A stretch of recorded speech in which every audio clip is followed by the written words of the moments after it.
Assalamualaikum warahmatullahi wabarakatuh. Hari ini Ibu akan melanjutkan materi selanjutnya yaitu mengenai penetapan Pancasila sebagai dasar negara. Ya. Kekalahan Jepang dalam Perang Dunia Kedua membuka kesempatan bagi bangsa Indonesia untuk mempersiapkan kemerdekaan atas prakarsa sendiri. Lalu, bagaimana dampaknya terhadap keberadaan BPUPKI? Setelah menyelesaikan tugas, BPUPKI dibubarkan. Dan sebagai gantinya, pada tanggal 7 Agustus 1945, Jepang mengumumkan pembentukan Panitia Persiapan Kemerdekaan Indonesia atau yang sering kita dengar dengan sebutan PPKI atau dalam istilah bahasa Jepang yaitu Dokuritsu Zyumbi Inkai.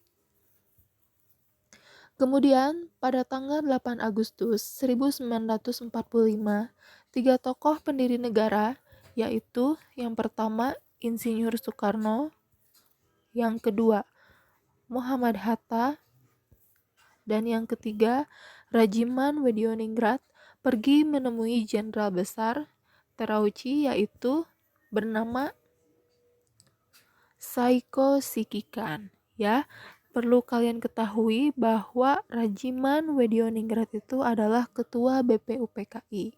Nah, anak-anak, dalam pertemuannya, ya, ketiga tokoh tersebut, Insinyur Soekarno, Muhammad Hatta, dan Rajiman Wedioningrat bersama Saiko Shikikan langsung membentuk PPKI, yang dimana Insinyur Soekarno itu diangkat sebagai ketua PPKI dan Muhammad Hatta sebagai wakilnya. Pada tanggal 14 Agustus 1945, Insinyur Soekarno mengumumkan bahwa Indonesia akan merdeka secepat mungkin dan bukan pemberian dari Jepang, melainkan hasil perjuangan bangsa Indonesia sendiri.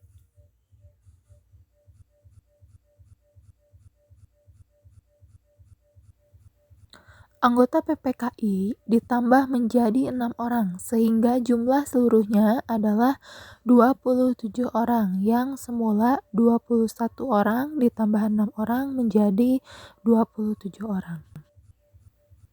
Pada tanggal 14 Agustus 1945, Jepang menyerah kepada sekutu ya karena pada saat itu negara Jepang dibom ya negaranya oleh sekutu sehingga Jepang sudah porak-poranda, tidak punya apa-apa lagi dan akhirnya menyerah kepada sekutu pada tanggal 14 Agustus 1945. Dan itu menjadi kesempatan yang besar bagi negara kita untuk segera menyatakan kemerdekaan Indonesia, ya. Sehingga para tokoh pendiri bangsa kita bergegas untuk segera merumuskan dan memerdekakan Indonesia.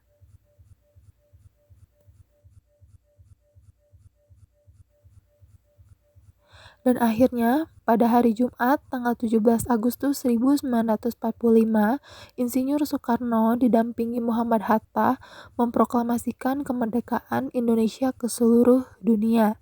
Ya, akhirnya Indonesia merdeka dan diakui oleh negara yang pertama ya, negara pertama yang mengakui Indonesia merdeka yaitu adalah Mesir gitu ya. Jadi pada tanggal 17 Agustus 1945 Indonesia merdeka. Meskipun Indonesia telah dinyatakan merdeka, tetapi perlu kalian ketahui ya bahwa negara Jepang itu masih sering ya kembali lagi datang ke negara kita untuk menguasai negara kita ya. Jadi mereka ingin menjajah lagi negara kita seperti itu ya. Tetapi berkat tekad yang kuat, semangat juang yang kuat para pendiri bangsa kita, hal tersebut bisa dielakkan ya, jadi bisa tertahankan ya, sehingga kita bisa mempertahankan kemerdekaan kita. Dan akhirnya pada tanggal 18 Agustus 1945, PPKI melaksanakan sidang dan menghasilkan keputusan sebagai berikut ya. Yang pertama, menetapkan Undang-Undang Dasar 1945 sebagai konstitusi negara kita, ya, aturan dasar negara kita. Kemudian yang kedua, memilih presiden dan wakil presiden, yaitu Insinyur Soekarno-Hatta dan Muhammad Hatta. Seperti yang kita ketahui bahwa presiden pertama Republik Indonesia adalah Insinyur Soekarno dan wakilnya Muhammad Hatta. Dan yang ketiga, membentuk Komite Nasional Indonesia Pusat. Dan yang keempat, salah satu keputusan sidang PPKI adalah mengesahkan Undang-Undang Dasar 1945 dalam pembukaan Undang-Undang Dasar 1945 alinea keempat tercantum rumusan sila-sila Pancasila sebagai dasar negaranya.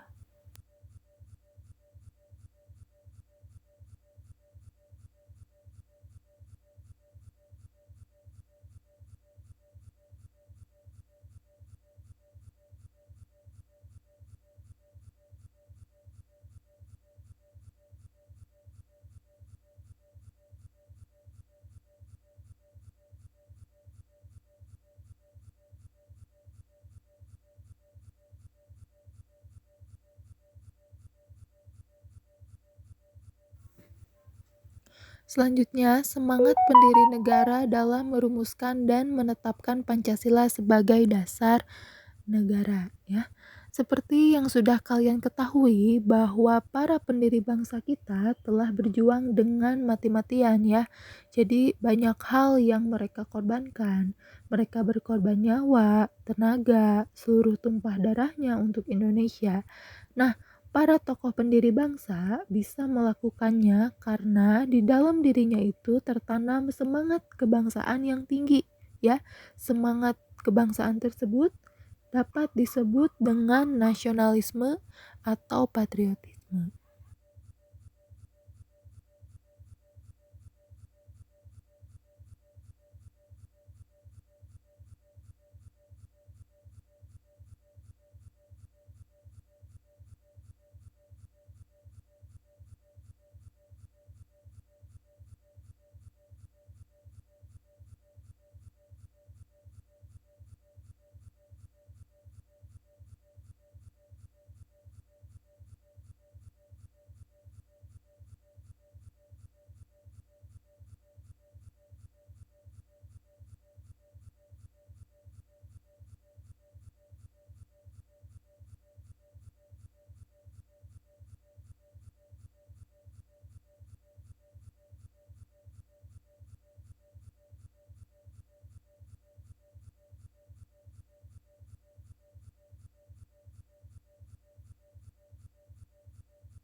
Nasionalisme adalah suatu paham yang menganggap bahwa kesetiaan tertinggi atas setiap pribadi harus diserahkan kepada negara atau nation state, ya.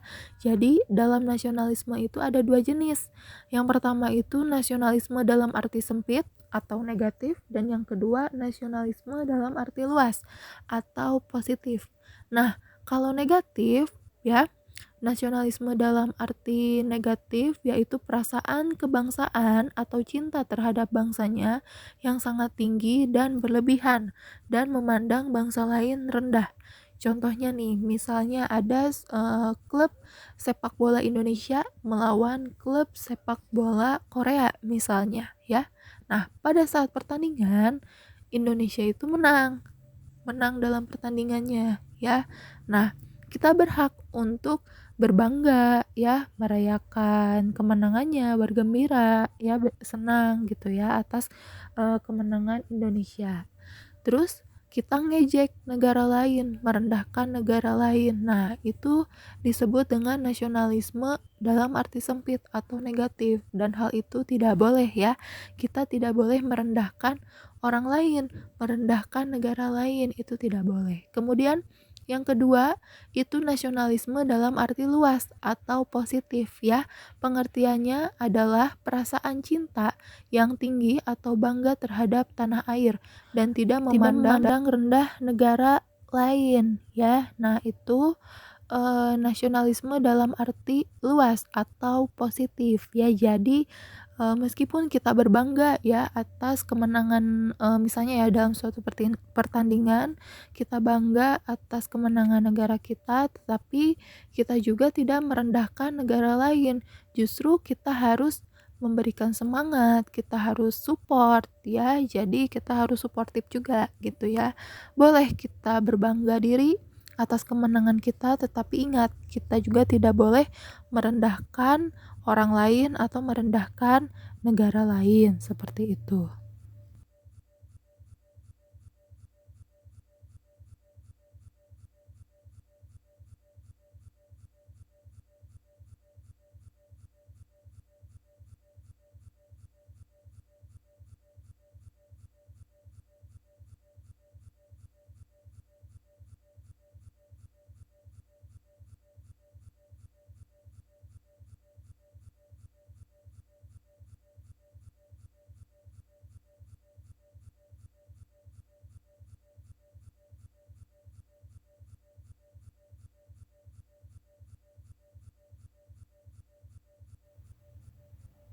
Ya, selanjutnya patriotisme.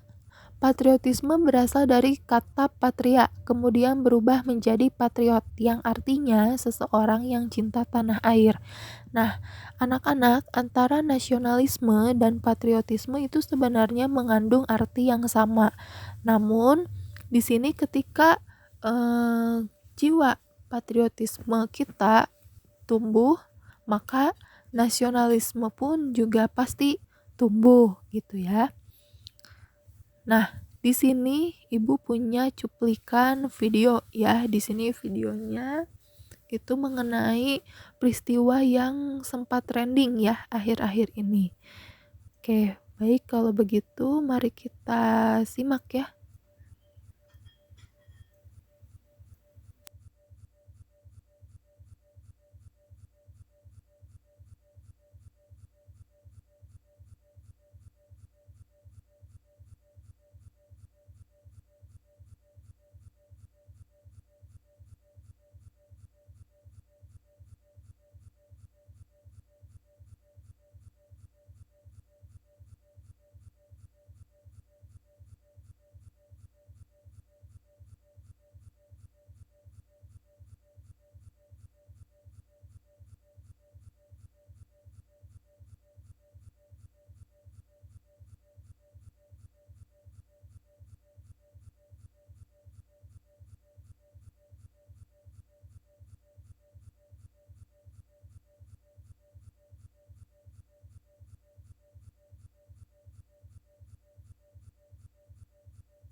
Nah, setelah kalian menyimak video yang tadi Ibu sudah tampilkan, bagaimana nih perasaan kalian? Apakah kalian merasa bangga, terharu, senang?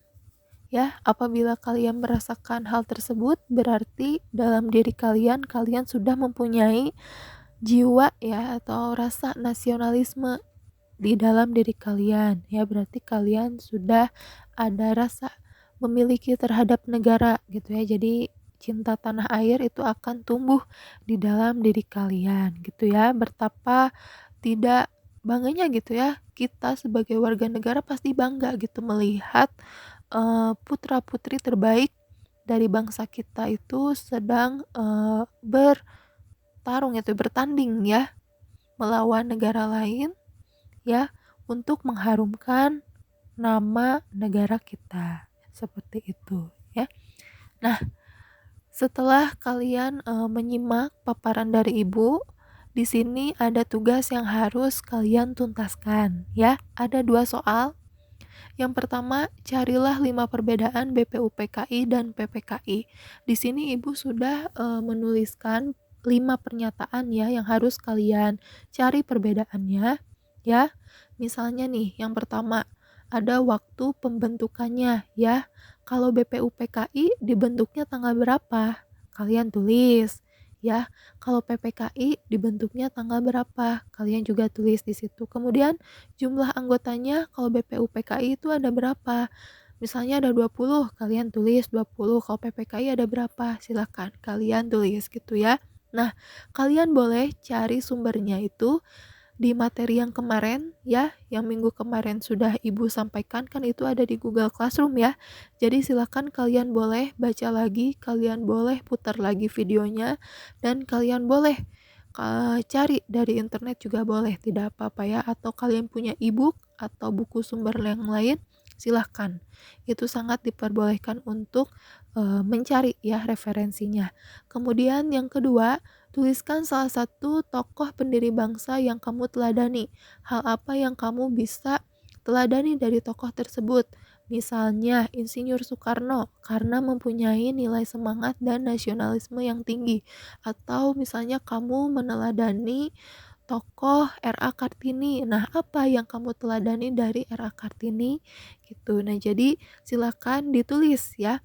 Semuanya ditulis di buku, tulis. Kemudian apabila telah selesai, silakan nanti kalian foto dan kirim ke Google Classroom ya. Nanti akan Ibu buatkan roomnya, jadi kalian tinggal kirim aja. Untuk deadline-nya Ibu tunggu sampai hari Senin ya, jam 12. Oke. Mungkin apabila tidak ada lagi yang ditanyakan ya karena lewat video, jadi Ibu tutup ya video pematerian kita hari ini. Silakan apabila kalian ada yang mau ditanyakan terkait materi atau tugas, jangan sungkan tanyakan langsung saja ke Ibu via WhatsApp ya. Terima kasih semuanya. Ibu tunggu tugasnya ya. Wassalamualaikum warahmatullahi wabarakatuh.